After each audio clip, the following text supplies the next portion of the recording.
tempo passa, né? As crianças podem passar para a sua ministração também da palavra. É bom revê-los, bom estar aqui de novo, né? Seguimos em frente. Deus é bom. Acabamos de cantar isso, né? Hoje pela manhã já tivemos nosso culto de Natal lá em Pirituba. Foi uma bênção. E fomos almoçar, já chegamos em casa, deu tempo só de tirar uma soneca e já vim para cá, né?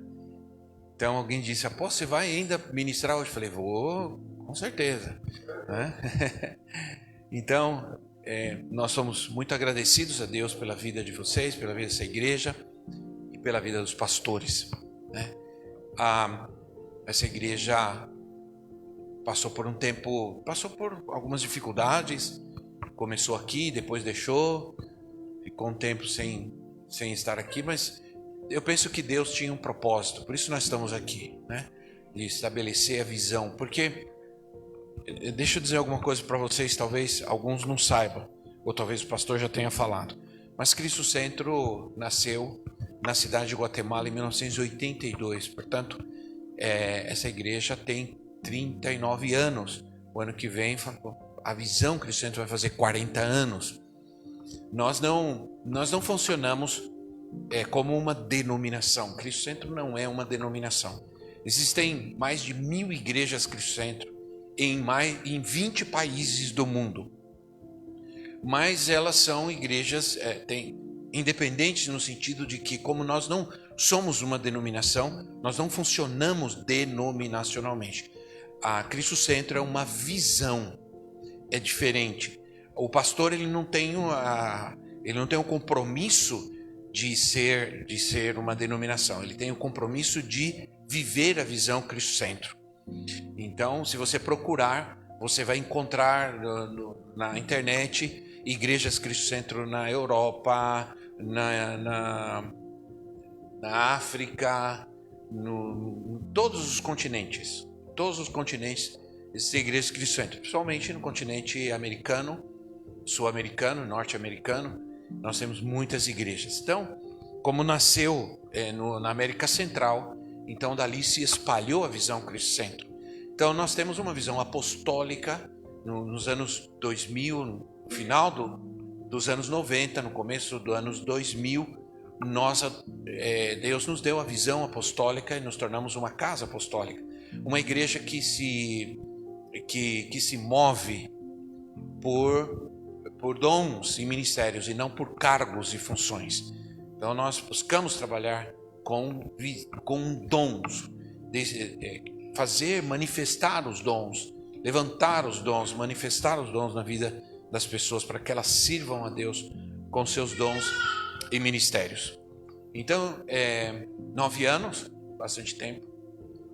Na verdade, é muito mais tempo que isso. Mas assim, eu espero que o ano que vem, quando a gente estiver completando 10 anos, não estejamos mais aqui.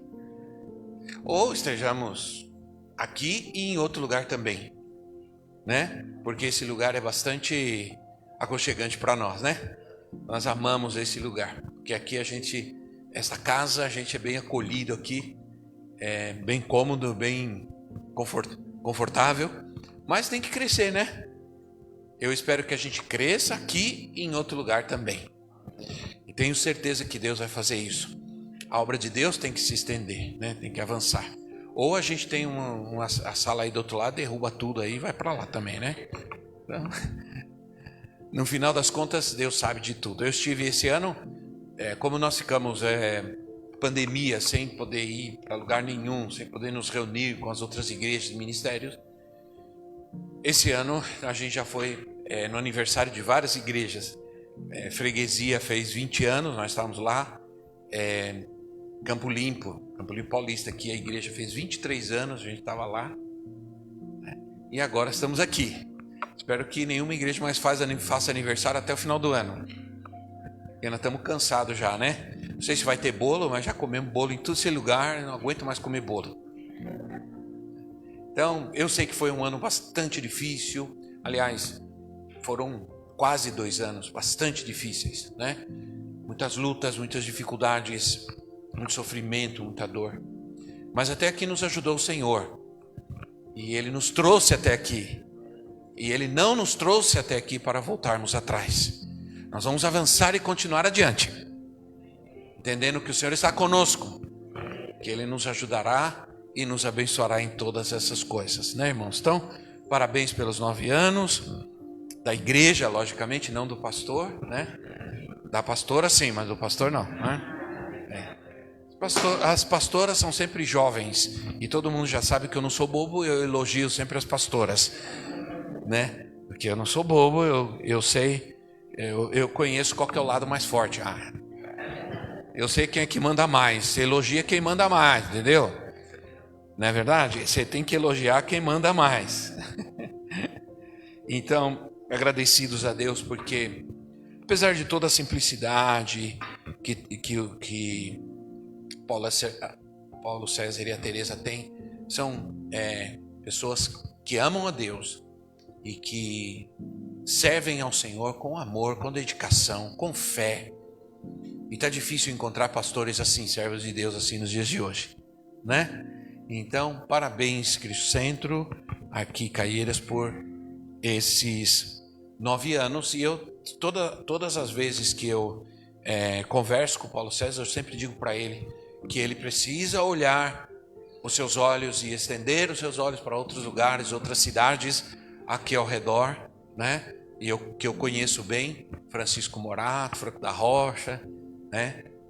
Estados Unidos de Francisco Morato, Estados Unidos de Franco da Rocha. Eu quero dizer uma coisa para vocês, talvez vocês não saibam. Em 1968, nós morávamos em São Paulo, e meu pai um dia chegou para nós e falou assim: não, eu quero comprar um sítio, uma chácara. Eu encontrei aí um lugar onde eu posso pegar o trem, eu venho para trabalhar e tal. E em 1968 nós viemos para Francisco Morato. 1968, não tinha uma rua asfaltada, só tinha uma farmácia, um supermercado pequenininho, uma portinha que chamava Ferdesone. E esses dias eu fui lá no Ferdesone Caieiras, o velhinho ainda está lá. E eu estudei com os filhos dele e tudo. E o velhinho está firme e forte lá, né? Então, em 1968 nós viemos para cá.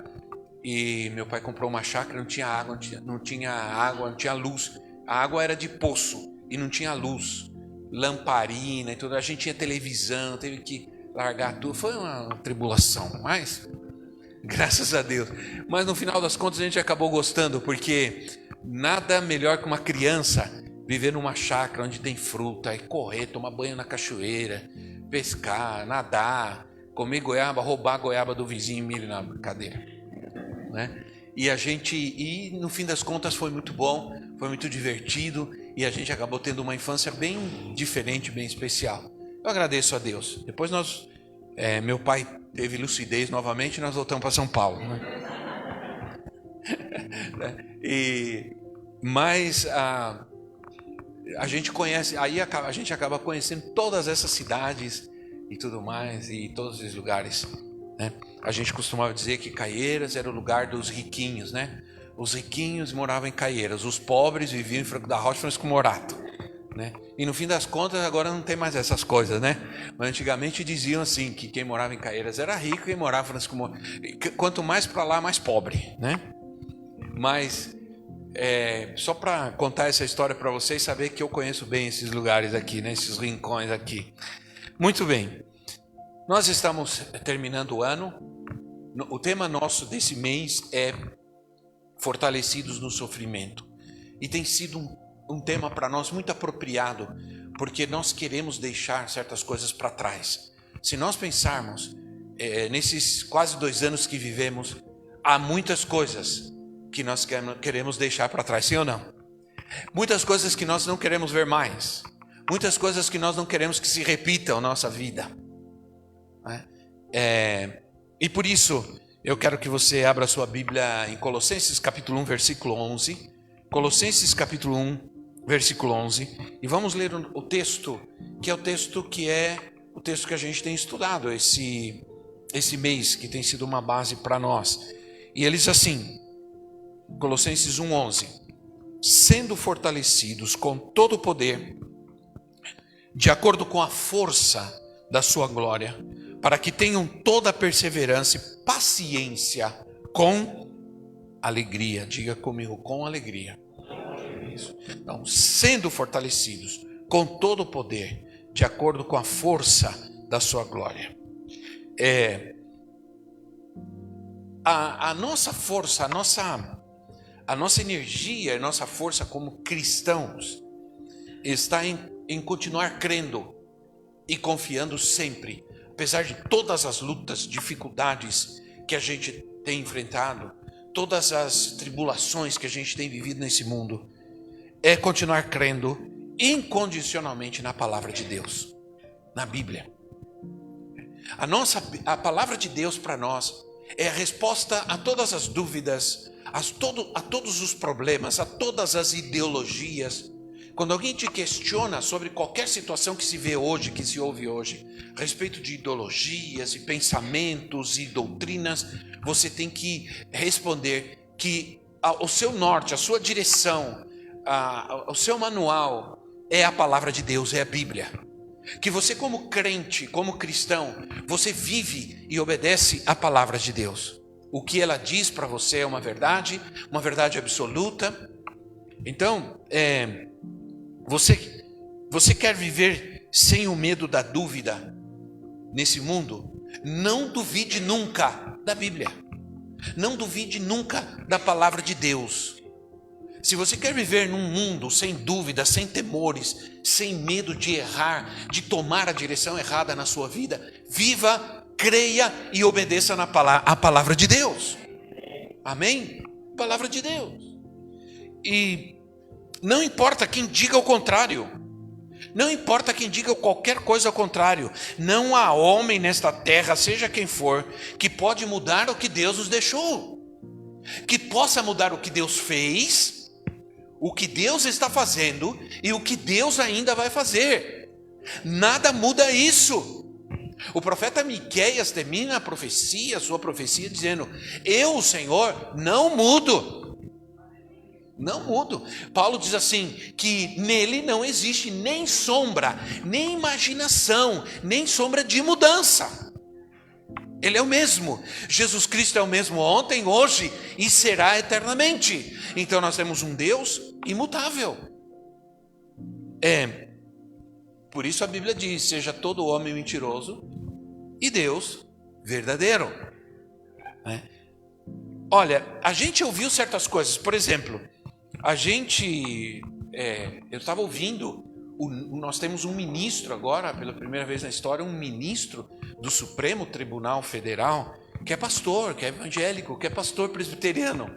E é um servo de Deus. Ele é um servo de Deus. Eu pesquisei, conheci, ouvi pregações dele. É um servo de Deus que não esconde a sua fé, que não se esconde de forma nenhuma, que não abre mão das suas convicções. E no seu discurso de posse, eu fui lá ver, ouvir. Ele disse assim: lá fora eu defendo a Bíblia, aqui dentro eu vou defender a Constituição do Brasil, mas lá fora eu defendo a Bíblia. Na minha vida eu defendo a Bíblia.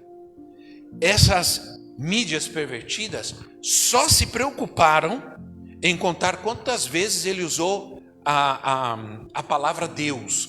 Eles ficaram preocupados com isso, mas ele não escondeu sua fé, não escondeu as suas convicções, e disse que ele estava pronto para, em qualquer situação e circunstância, defender a palavra de Deus.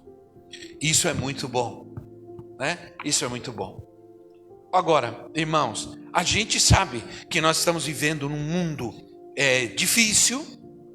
Você está aqui hoje, você ama Jesus, você é um cristão, mas nos dias de hoje nós precisamos ser mais esclarecidos, nós precisamos ser gente mais de fé, mais de oração, mais de conhecimento da palavra de Deus. Por mais simples que seja, você não precisa ser um grande teólogo, um grande filósofo, você não precisa ter conhecimento profundo de certas coisas, mas você precisa ser instruído pelo Espírito Santo.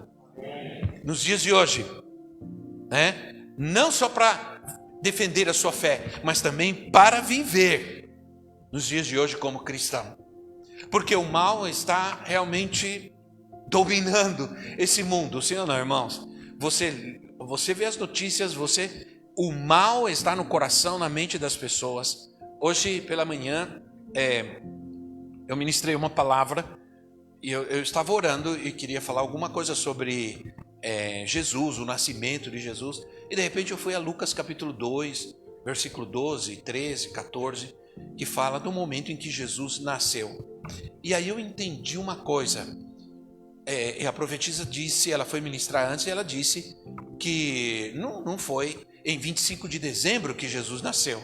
E realmente não foi, provavelmente não foi nem em dezembro que ele nasceu. Mas tudo bem, não se sabe exatamente quando Jesus nasceu, e isso é bom, porque isso faz com que ninguém fique adorando uma data. Porque o apóstolo Paulo diz assim, a gente não deve adorar, a gente não deve idolatrar nem tempos, nem datas, nem pessoas, muito menos. Então, não se sabe justamente por isso, mas se escolheu uma data para celebrar a Cristo.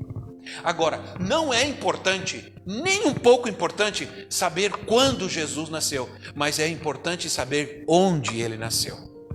Por quê? Porque ele nasceu e foi colocado em uma manjedoura. Ele nasceu em um estábulo, e foi colocado em uma manjedoura. Aí eu falei, vou estudar o que significa Jesus ter nascido e colocado em uma manjedoura. O que é uma manjedoura? Aí nós vamos ver as profecias. As profecias dizem que Jesus nasceria em Belém. A palavra Belém, a palavra Bethlehem, que no hebraico significa casa do pão. E a palavra manjedoura vem do italiano mangiatiolo ou mangiare, que significa comer. Aí você lembra que Jesus disse, eu sou o pão que desceu do céu. Quem de mim se alimenta viverá por mim. Vê, aí foi forte. Como dizem os nossos irmãos pentecostais. Como nós, né? Aí foi forte. Porque aí nós entendemos como se cumpre a palavra profética. Jesus nasceu em Belém, que significa casa do pão. Jesus foi colocado em uma manjedoura, que significa comer alimentos, comer, mangiare em italiano. E ele disse, eu sou o pão que desceu do céu. Aí você percebe como se cumpre a palavra profética na vida do nosso Senhor Jesus Cristo, né? E este é um eterno questionamento que se faz. Se Deus é bom, nós acabamos de cantar que Deus é bom, acabamos de declarar que Ele é bom, mas o mal está aí, sim ou não? Nós tínhamos um coração impuro, sim ou não?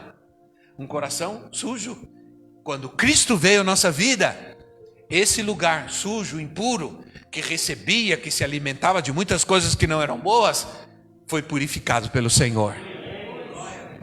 Então, meus irmãos, o problema do sofrimento, ele não é social. O problema do sofrimento é a falta de Deus, é a ausência de Deus no coração do homem. Nunca vamos resolver o problema do sofrimento e da miséria com uma política ou com um político. Isso é uma grande mentira quando algum político se levanta e diz, eu vou resolver o problema da miséria. Isso é mentira. Da pobreza, isso é mentira. E é mentira do diabo. Porque todo problema da humanidade reside na falta e na ausência de Deus na vida do homem.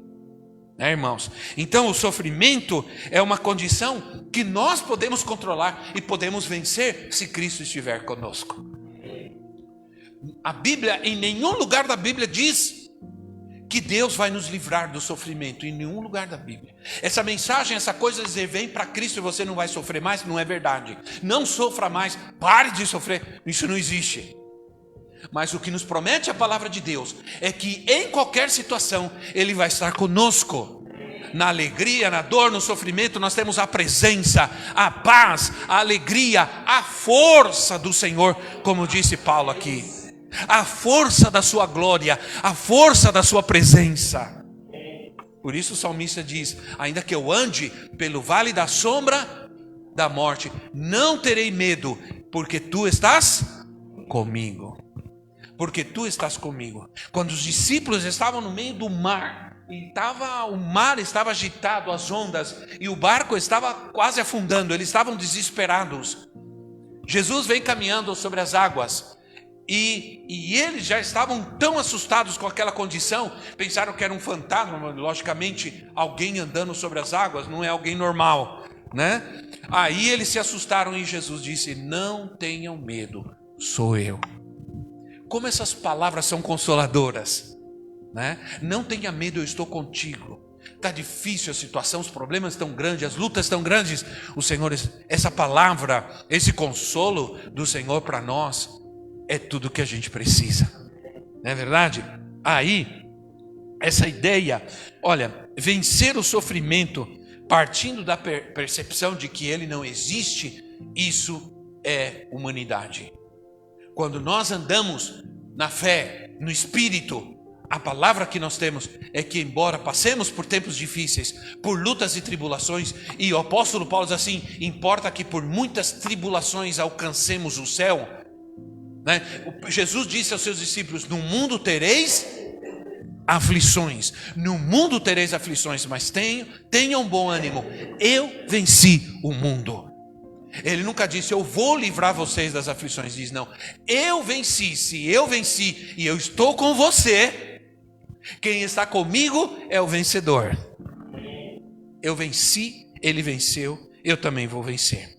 Então, irmão, aí esses slogans não servem para nós, né? Porque esses slogans é a ideia de fugir, né, do sofrimento. Então diz assim: pense positivo, pense grande.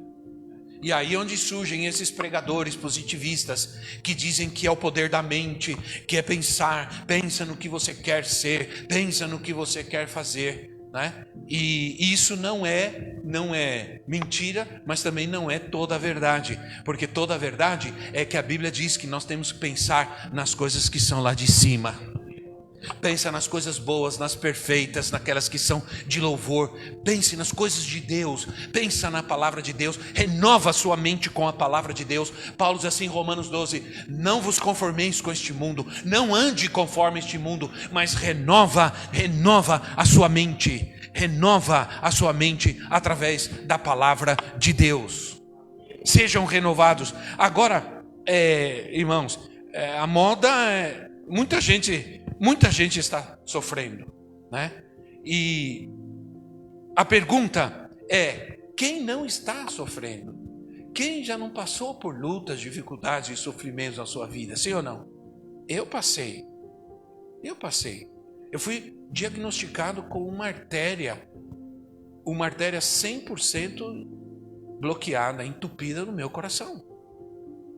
E os médicos não acreditavam que eu não tinha tido um infarte. Mas como é que o senhor não teve um infarto?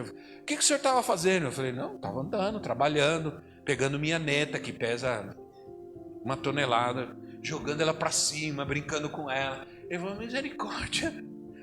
Ele mandou eu para casa. 2 dias depois eu ia fazer uma angioplastia e ia desobstruir a artéria e colocar um estente. E ele disse para o meu filho: não deixa nem ele subir a escada, não deixa ele nem falar muito, porque ele não era nem para estar em pé.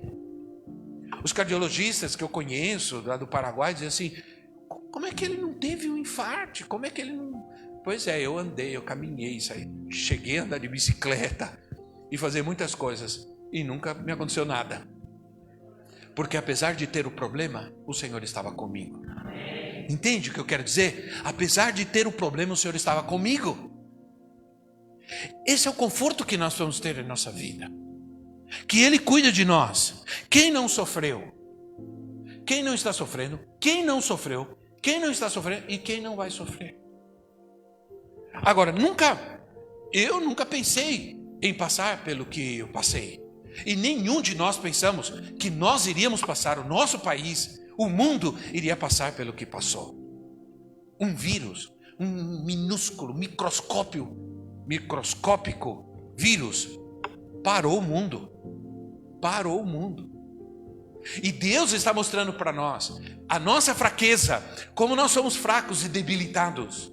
Como se o Senhor não estiver conosco, onde nós vamos viver? Onde nós vamos parar? De onde vamos tirar forças para sobreviver em um mundo tão agressivo, tão mau, tão violento? Sim ou não, irmãos? Então, olha, eu fiquei muito assim, apreensivo, mas nunca com medo. Aprendi uma coisa, sabe o que eu aprendi nesses dias todos, nessa situação toda? Eu aprendi que eu não tenho medo de morrer. Eu só não queria morrer agora, né? Eu sou daqueles assim, irmãos, quando eu era garoto, eu estava na igreja, e eu falo sempre isso, eu gosto de falar isso, eu gosto demais. Quando eu era garoto, eu estava na igreja e eu ouvi os pastores dizendo: Cristo está voltando, Cristo está voltando. Já ouve os passos, já estou ouvindo os passos. Eu dizia: Senhor, não volta agora não, eu quero casar. Aí, eu casei, graças a Deus, e casei muito bem. E só casei uma vez, graças a Deus também. Eu casei. Aí eu continuava ouvindo: o Senhor vai voltando, o Senhor já está voltando, o Senhor está voltando, já ouve, já está abrindo a porta. Tem pastor que falava assim, até está ouvindo, ó, está ouvindo? Está abrindo a porta. E eu dizia: Senhor, não vem não, não vem agora não, eu quero ser pai. Aí eu tive 3 filhos. Aí, continuei ouvindo, o Senhor está voltando, o Senhor está ouvindo. Senhor, não vem ainda não, eu quero ser avô. E agora eu já tenho 2 netas. Aí outro dia eu estava ouvindo alguém dizer: o Senhor está voltando, não é possível, o Senhor está voltando. Senhor, não vem agora não, eu quero ser bisavô. Aí o Senhor olhou para mim e disse: esse cara não quer morrer nunca, quer viver eternamente. Certamente, se eu for bisavô, se ele permitir, eu vou querer ser tataravô. Aí é querer viver eternamente, né? Então, gente boa, gente de Deus, foi embora, morreu, sofreu, sofre. Homens de Deus sofreram, homens de Deus padeceram, ficaram doentes, né? Milhões de pessoas. Há um homem que disse uma frase que eu anotei, gostei muito. Ele diz assim: o pecado não pode ser vencido por artifícios humanos, mas apenas pelo sofrimento e pela graça. Jesus venceu na cruz e conquistou para nós a salvação e a vitória através do sofrimento. Através do sofrimento, sim ou não? Foi através do sofrimento que ele alcançou a glória. E muitas vezes é através do sofrimento que nós vamos alcançar a glória. A Bíblia diz que a tristeza pode durar uma noite, o choro pode durar uma noite, mas a alegria vem. Ela vem. Então, o propósito da vida não é a felicidade. O propósito da vida é o conhecimento de Deus. Quanto mais eu conheço a Deus, mais forte eu sou. Por isso a Bíblia diz o fraco, diga ao fraco, sou forte. Diga ao fraco, sou forte. A única coisa que muitos querem de Deus é a felicidade, é a bênção, sim ou não? Eu vou para a igreja buscar uma bênção. Tudo bem, você pode ir para a igreja que você vai ser sempre abençoado, mas não é o propósito pelo qual você deve ir para a igreja. Você deve ir para a igreja buscar a Deus, adorar a Deus. Você deve ir para a igreja para crescer no conhecimento de Deus. E o conhecimento de Deus vai gerar a fé que você precisa para crer na bênção de Deus para a tua casa, para a tua vida. Entende? O conhecimento de Deus vai gerar fé para que você viva num mundo atribulado com alegria, com confiança e com esperança. Aleluia. Então, se alguém que pode dizer isso, é o apóstolo Paulo. Eu estou lendo a Bíblia, estamos terminando, já vamos terminar já. Mais uma vez, não sei quantas vezes eu já li a Bíblia toda a minha vida, muitas vezes, perdi a conta. E esse ano eu estava lendo de novo, aquela leitura diária da Bíblia, a Bíblia toda, e já estamos terminando. E eu estava lendo o apóstolo Paulo, livro de Atos, recentemente, e depois Romanos, 1 de Coríntios, 2 de Coríntios. E eu estava vendo Paulo falando dele, dizendo quantas vezes ele disse assim: eu estive doente, eu fui apedrejado. Uma vez ele foi apedrejado, jogaram pedras nele, ele caiu no chão. certamente ensanguentado, tudo. Pensaram que ele tinha morrido, pegaram ele e jogaram lá fora da cidade. Aí quando chegaram lá, ele estava vivo. Paulo foi apedrejado, ele apanhou 3 vezes de chicote. Uma vez ele foi perseguiram ele, queriam matá-lo. Aí pegaram ele, colocaram ele num cesto e desceram ele no muro da cidade. Olha aqui, eu lia isso e dizia, meu Deus, o que nós estamos pensando aqui, né? Olha que esse homem viveu e era um homem poderoso, um homem de Deus, um missionário, um servo, um escritor, um homem cheio do Espírito Santo, e passou por toda essa dor e esse sofrimento. Olha, irmãos, o que nos dá uma vida melhor, uma vida verdadeiramente feliz, não é a ausência do sofrimento, é o conhecimento, é a presença de Deus. É isso que nos dá uma vida cheia de alegria. A raça humana está em rebeldia contra Deus, por isso está sofrendo, porque está vivendo em rebeldia contra Deus. Essa é a razão do sofrimento, a ausência de Deus. Tem um pastor no Paraguai, ele chama Wesley. Ele é um pastor menonita, né? Tem muito menonita. Menonita é uma denominação muito antiga, aliás.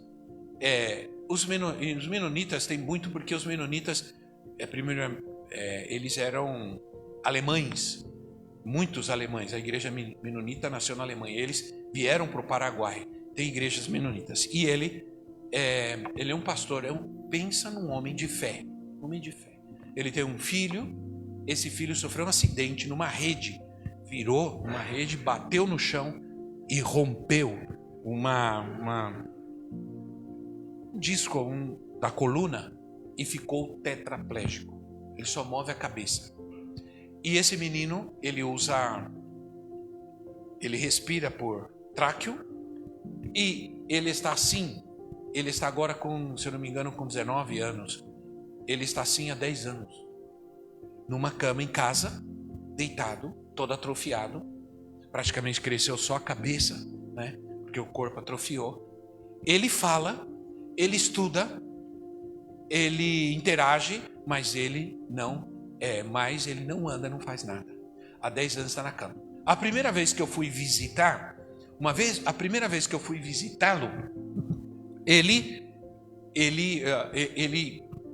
eu fui entrar no quarto, né?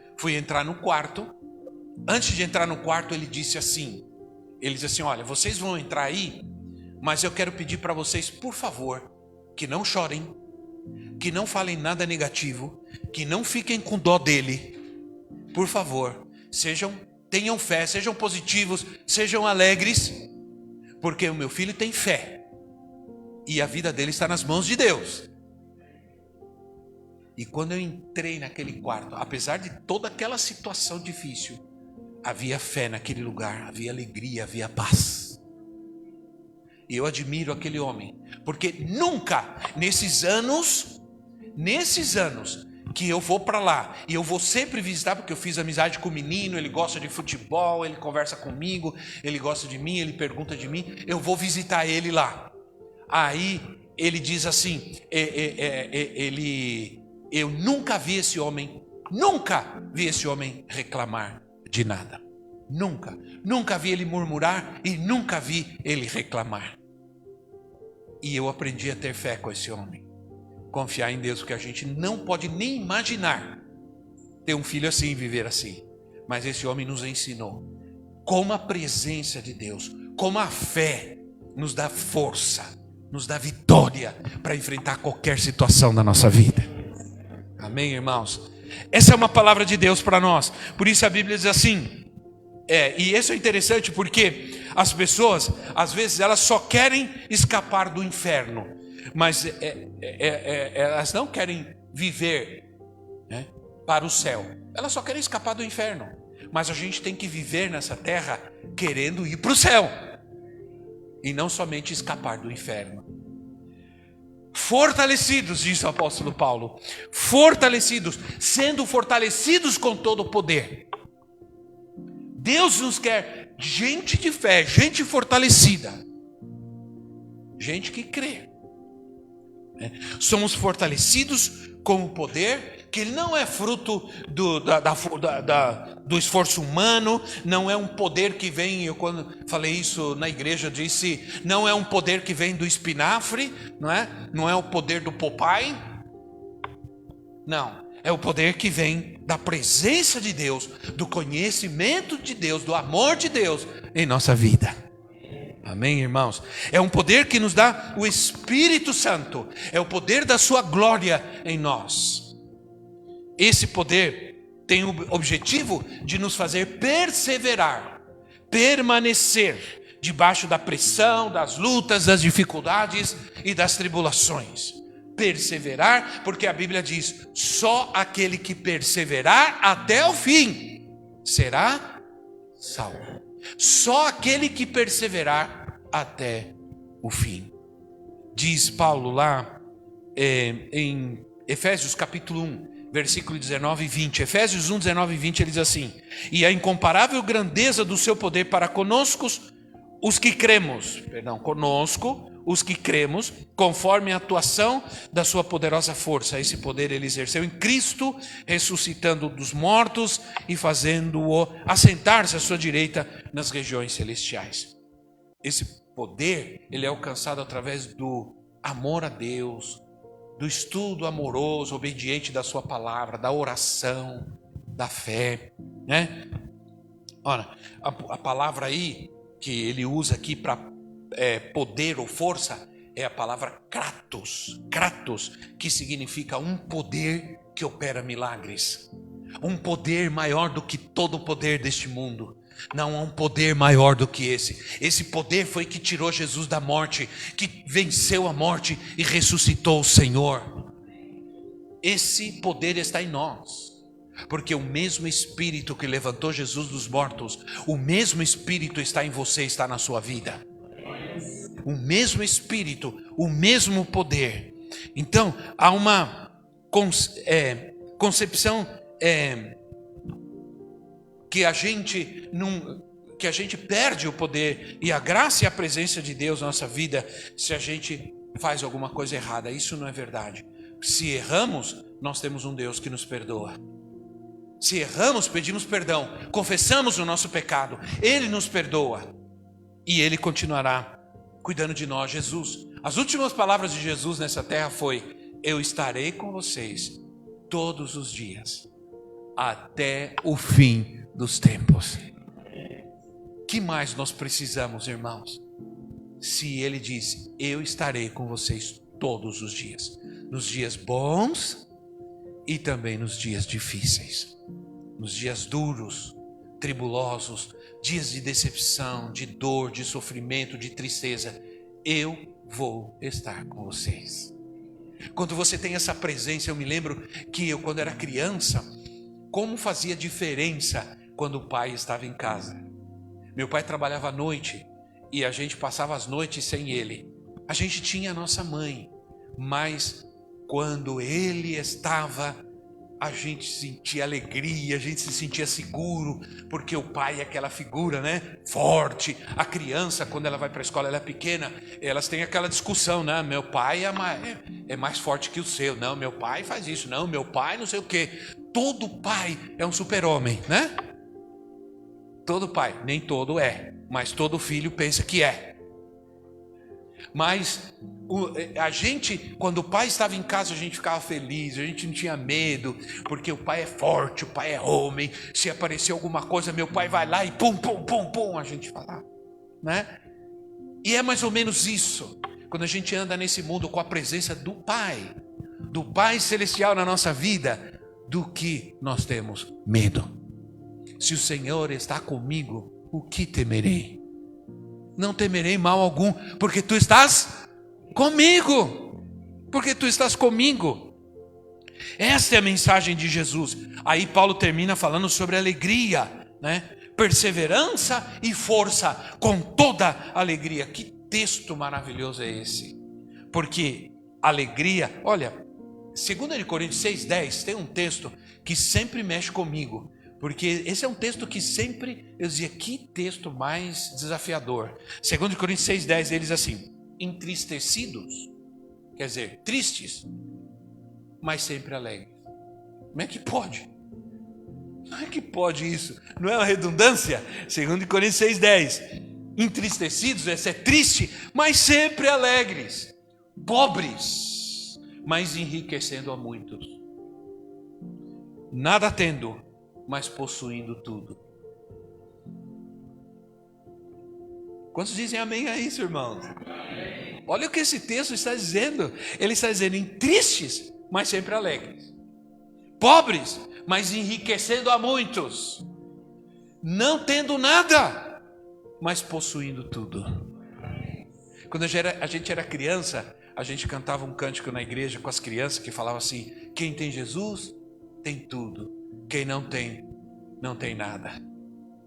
A gente cantava outro que dizia assim: com Cristo no barco, tudo vai muito bem. E quando uma criança canta isso, isso traz tanta alegria ao coração da gente, tanta força. E isso é uma grande verdade. Quem tem Jesus tem tudo. Por isso, não interessa a condição humana, não interessa a situação deste mundo. Quem tem Jesus tem tudo. Quem tem Jesus tem riqueza para dar para qualquer pessoa. Ninguém é mais rico daquele que tem Jesus no seu coração, daquele que tem as riquezas celestiais, daquele que tem as riquezas do céu, aquele que tem o tesouro do céu na sua vida. Então, alegrem-se. Paulo diz assim: alegrem-se sempre no Senhor. Outra vez digo, alegrem-se, alegrem-se, sempre alegres, né? O evangelho da cruz de Cristo não é o evangelho das facilidades. O evangelho de Cristo é o evangelho da alegria. Quando Jesus nasceu, os anjos vieram, os anjos se apresentaram e disseram assim: hoje eu estou trazendo para vocês notícias novas de grande alegria. Na cidade de Belém nasceu Jesus, nasceu o Senhor. Novas de grande alegria veio à terra, alegria inundou a terra. Ele prometeu alegria. E sabe quem era ele? Sabe quem foi ele? Ele foi o servo sofredor. Ele foi, e aí, com isso eu quero terminar, né? Ele nasceu na manjedoura, não tinha lugar para ele em nenhum hotel, em nenhum lugar. Ele foi refugiado com a sua família, fugiu para o Egito. Ele trabalhou cedo para sustentar a casa, porque ele perdeu o pai. Jesus perdeu o pai cedo, por isso Jesus foi conhecido como o carpinteiro, porque o filho mais velho assumia a profissão do pai quando o pai falecia.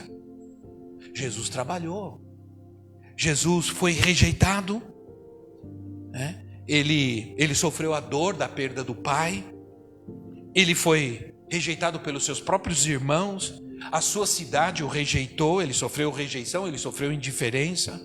Ao longo de 3 anos em que ele percorreu toda a Judeia, ele foi perseguido, ele foi atacado, ele foi insultado, ele foi expulso de cidades. Quiseram prendê-lo várias vezes. Muitos seguiram a Jesus por interesse, pelo que ele podia dar e fazer. Ele foi abandonado, ele foi traído pelos seus discípulos, ele foi negado, ele foi julgado e foi condenado e morreu sozinho numa cruz. Ele se sentiu sozinho, ele disse: Pai, por que me abandonaste? Pai, Pai, Eli, Eli, lama sabachthani, que significa: Senhor, por que? Pai, por que me abandonaste? Ele se sentiu abandonado, sozinho, e ele fez tudo isso por nós. Ele sofreu. Ele carregou uma cruz pesada, até um monte alto, e ele foi pendurado naquela cruz, pregado naquela cruz, e ele ficou naquela cruz durante 6 horas, sofrendo, até entregar sua vida. por nós. Como eu não vou me alegrar com isso? Como eu não vou ter um coração agradecido por poder ter vida e viver? E a minha vida é a vida de Cristo em mim. Cristo em mim, disse Paulo, a esperança da glória. Amém, meus irmãos? Amém. Se a gente não se emociona com isso, não se emociona com mais nada. Sim ou não? Porque não existe maior amor do que esse, de que alguém possa dar a sua vida por outro. Vamos nos colocar em pé e vamos orar e vamos dar graças ao Senhor. A profetisa quer falar uma palavra para nós.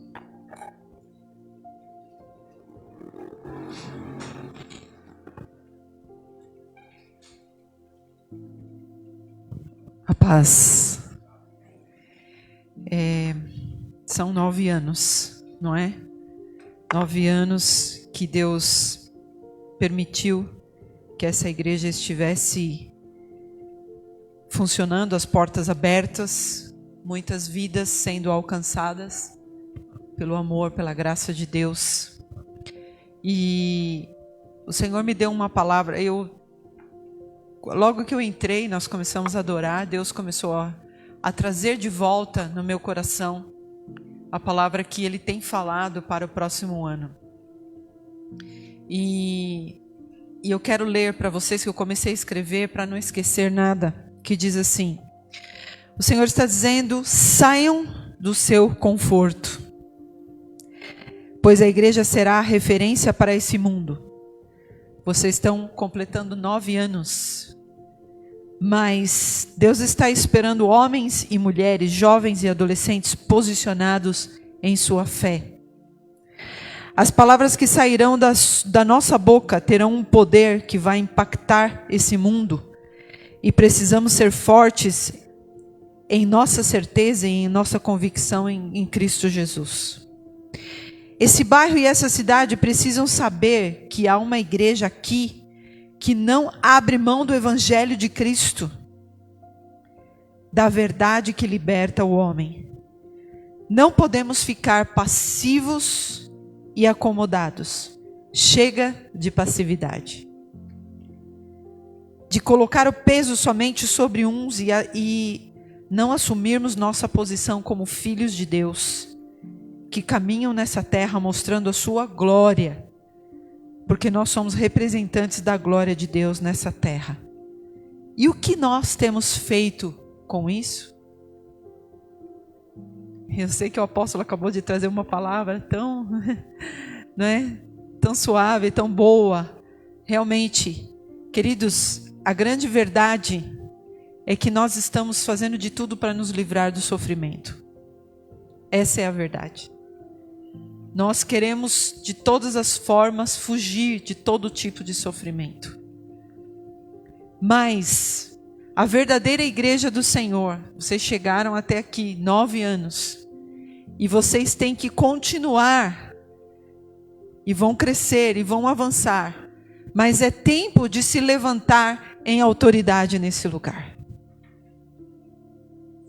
E não esperar apenas pelos seus pastores, pelos líderes, pelos ministros, mas a começar por todos, ali onde você está, na tua casa, no meio da tua família, no teu trabalho, na tua escola, na tua faculdade, nos lugares onde você estiver, dando o testemunho de Jesus Cristo na tua vida.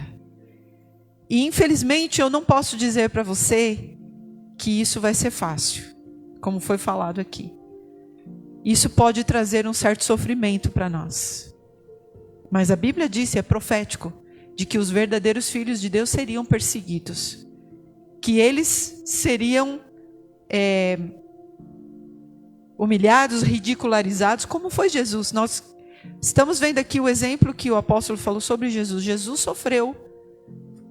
E por que nós não vamos passar por isso? Nós não queremos, não é? A gente quer fugir o máximo de tudo isso. Mas o Senhor está chamando um povo forte, um povo valente, um povo corajoso, E é por isso que muitos se apostatarão da fé, como diz a palavra de Deus. Porque vão dizer, não, é melhor eu deixar de seguir a Cristo, porque está difícil. É melhor eu ficar na minha, porque eu não vou ter tantos problemas, tantas lutas. Mas não é isso que Deus quer para você. O que Deus quer para você é fortalecer o teu coração. Como diz esse mês, fortalecidos mesmo em meio ao sofrimento. Uma igreja que proclama o verdadeiro evangelho de Cristo. Uma igreja que fala a verdade, que liberta, que transforma, que traz nova vida, que traz restauração para casamentos, que traz restauração para aquele que está nas drogas, para aquele que está nos vícios, para aquele que está perdido, para aquele que está doente, aquele que está sem fé, aquele que está com depressão, aquele que está pensando em suicídio, em morte. O Senhor quer libertar. Ele quer fazer isso. Quantos querem isso na sua vida? Quantos querem fazer parte dessa igreja poderosa? Essa igreja cheia do Espírito Santo de Deus, que não abre mão da sua fé, da sua convicção. Fica com a tua mão levantada nessa noite. Nós vamos orar pela tua vida. Nós vamos orar por você. Talvez você esteja passando pelo sofrimento e você esteja triste, você esteja preocupado, você está ansioso. Talvez você esteja passando por algum problema financeiro, problema familiar, problema de enfermidade. Mas em nome de Jesus, isso não será nada, porque o Senhor que está aqui, o Deus que nós servimos, Ele age mesmo nesses dias da luta, do sofrimento, das batalhas. Ele age em favor daqueles que o buscam. E se nós buscarmos ao Senhor hoje, nós vamos encontrar a sua paz, a sua alegria, e Ele vem e nos visita. Fica com a tua mão levantada, vamos orar. Senhor, em nome de Jesus nessa noite, Pai. Senhor, há muitas mãos levantadas aqui nessa noite. Senhor, há muitos aqui que estão passando por lutas e sofrimentos.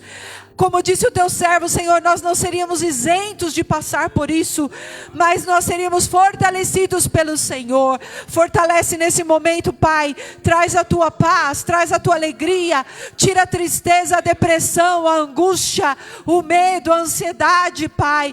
Toca naquele que está enfermo, aquele que está, Senhor, passando por lutas financeiras, lutas familiares. Em nome de Jesus, Senhor, nessa noite toca agora, Pai, aquele que está com medo, aquele que está, Senhor, com poucas expectativas para o próximo ano, que não sabe o que fazer, que se sente perdido, que se sente cansado, que se sente abatido. Em nome de Jesus nessa noite, Pai, toca, Senhor, cada coração, fortalece cada vida, Senhor, aquele que se sente sem paz, aquele, Senhor, que entrou aqui nessa noite para apenas mais um culto, mas o Senhor está falando ao seu coração.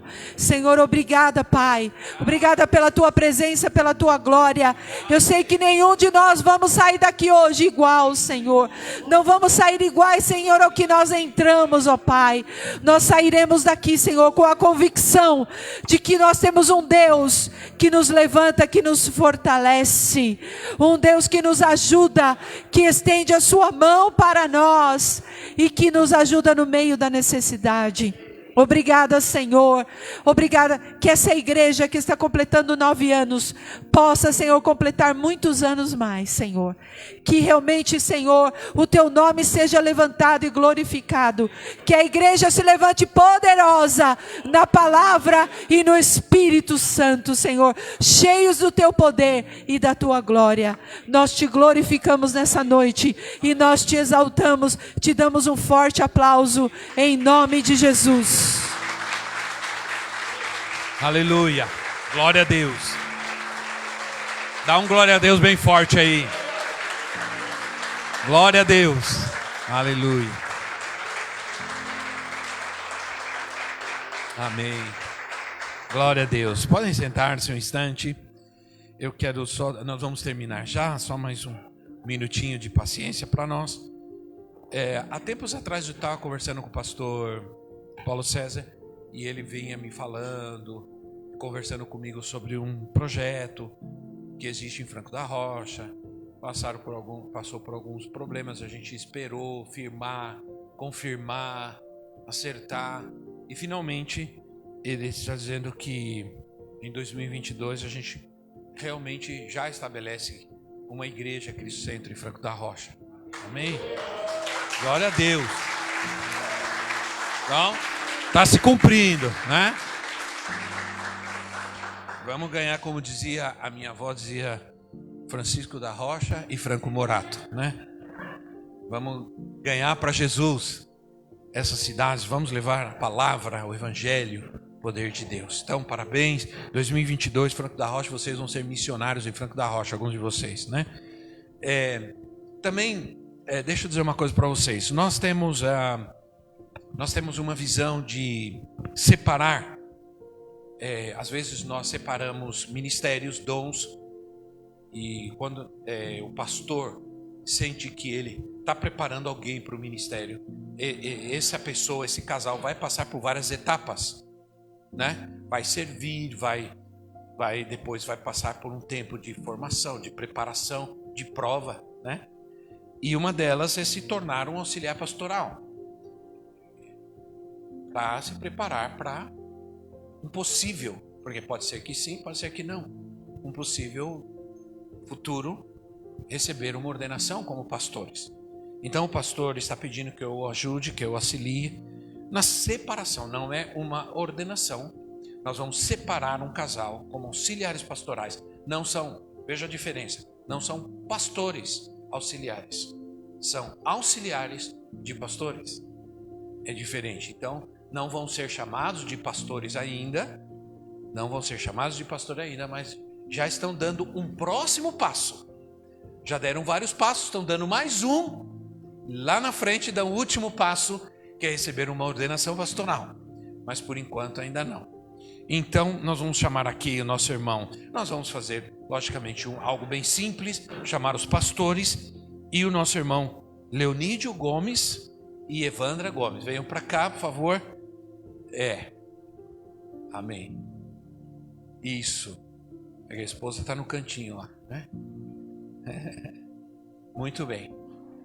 Isso. Então, como eu já expliquei aqui, eles agora entram num tempo de preparação e agora eles vão estar mais perto dos pastores ainda e vão ser preparados, discipulados ainda mais, já estão sendo, né? Preparados e discipulados para servir no ministério pastoral, se o Senhor assim permitir. Esse é um tempo de prova. Ministério é servir, ministério não é função nem cargo, é dom de Deus, é chamado de Deus, né? E agora vem a prova final, hein? O exame final agora é hora de ficar firme, porque o diabo vem, ataca mesmo os últimos metros de uma corrida, de natação, sempre são os mais difíceis, né? Então, é nesses daí que vocês vão correr mais forte ainda e não desanimar, não é verdade? Então, nós vamos pedir aos pastores que se aproximem e vamos pedir à igreja, fiquem sentadinhos, vocês já ficaram muito tempo em pé, e nós vamos separar esse casal como auxiliares pastorais. Graças a Deus, o Senhor já está preparando, levantando novos servos, novos ministros. Logo, muitos outros vão estar aqui também, né? Em nome de Jesus, essa é a função da igreja. A gente vai, pouco a pouco, a gente começa a ir deixando o cajado, né? A gente tem que, como que a gente faz? A gente pega na mão e vai caminhando junto. Aí chega um momento que a gente vai deixando eles caminharem na frente e a gente fica ali pertinho. Logo eles vão embora, a gente fica para trás. Um dia desses, o meu filho mais novo esse ano fez 30 anos. O meu filho mais novo fez 30 anos. Meu coração até bateu forte, viu? E esses dias eu saí com o outro, meu filho que tem 33 anos, e ele estava comigo, e a gente foi atravessar a avenida, e instintivamente eu estendi a mão assim. Ele olhou para mim e disse: pai, tá me estranhando? Né? a gente sempre esquece, né? Que eles crescem, viram homens e tudo. E que agora já está no tempo deles caminharem sozinhos, deles avançarem. E assim também é o ministério. Não sabemos para onde Deus os levará, mas agora eles vão ser preparados, separados e preparados para um futuro nas mãos do Senhor. Vamos orar por eles, como igreja. Quantos daqui da igreja Caeira estão de acordo que separemos esse casal para auxiliares pastorais? Levante a sua mão. Amém. Muito bem, com a concordância da igreja, né, com o apoio da igreja, nós vamos orar por eles e vamos dedicá-los ao Senhor. Estenda sua mão aqui também para orar comigo por esses servos de Deus. Senhor, nós estamos agradecidos ao Senhor pela vida deste lindo casal, que hoje eu sei que eles estão preocupados, estão assustados, e é assim mesmo, Senhor. É assim mesmo, a gente nunca está preparado para algo tão grande e tão importante.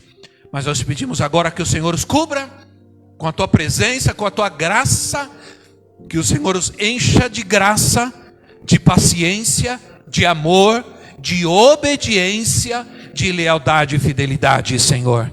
Porque será um tempo onde eles serão testados na sua obediência, na sua fidelidade, no seu amor e na sua paciência e no seu serviço à igreja do Senhor Jesus Cristo. Traga sobre eles a tua presença, traga sobre eles a tua glória, traga sobre eles a graça do Senhor, sobre a sua casa, guarda a sua família, guarda a sua casa, prospera a sua casa, levanta-os com poder, com unção, levanta-os com palavra e autoridade na tua presença.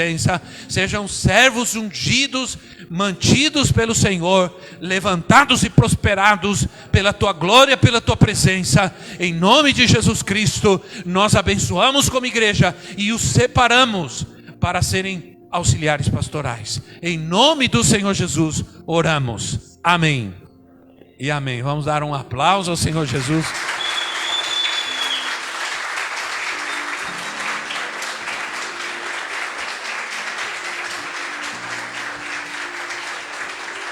Amém. Depois, no final, vocês dão parabéns para ele, abraçam e digam assim, ó, conte comigo.